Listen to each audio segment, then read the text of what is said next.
സൗജന്യമായി ആട്ടിറച്ചി നൽകാത്തതിന്റെ പക തീർക്കുവാൻ ശ്മശാനത്തു നിന്നും മനുഷ്യ ശരീരം മാന്തിയെടുത്ത ഇറച്ചിക്കടയ്ക്ക് മുന്നിലിട്ടു. തമിഴ്നാട് തേനി ജില്ലയിലാണ് സംഭവം. സംഗീത മട്ടൺ സ്റ്റാൾ എന്ന കടയ്ക്ക് മുൻപിലാണ് തുണിയിൽ പൊതിഞ്ഞ ജീർണിച്ച മൃതശരീരം ഉപേക്ഷിച്ചത്.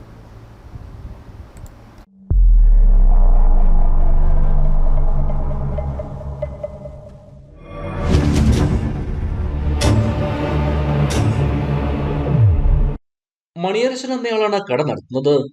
ഇവിടെ 4 വർഷം മുൻപ് വരെ ജോലി ചെയ്തിരുന്ന പി.സി.പെട്ടി സ്വദേശിയായ കുമാറിനെ പോലീസ് അറസ്റ്റ് ചെയ്തു. നിലവിൽ പി.സി.പെട്ടിയിലെ ശ്മശാനത്തിലെ തൊഴിലാളിയാണ് കുമാർ. മദ്യലഹരിയിൽ മണിയരശന്റെ കടയിലെത്തിയ കുമാർ സൗജന്യമായി ഇറച്ചി വേണമെന്ന് ആവശ്യപ്പെട്ടു. വില കൂടുതലായതിനാൽ നൽകാനാവില്ലെന്ന് ഉടമയെ അറിയിച്ചു. ഇതേ ചൊല്ലി ഇരുവരും തമ്മിൽ തർക്കമുണ്ടായി. തിരികെ പോയ കുമാർ എത്തിയത് 4 ദിവസം മുൻപ് ശ്മശാനത്തിൽ സംസ്കരിച്ച മൃതദേഹം മാന്തിയെടുത്തുകൊണ്ടാണ്. മൃതദേഹം കടയ്ക്ക് മുന്നിൽ ഉപേക്ഷിച്ച് കടന്നു കളഞ്ഞു. പോലീസ് നഗരസഭാ അധികാരികളെ സമീപിച്ചെങ്കിലും അവർ മൃതദേഹം ഏറ്റെടുക്കാൻ തയ്യാറായില്ല. തുടർന്ന് പോലീസ് തന്നെ മൃതദേഹം ശ്മശാനത്തിൽ സംസ്കരിച്ചു. ഇടുക്കി വിഷൻ, കുമളി.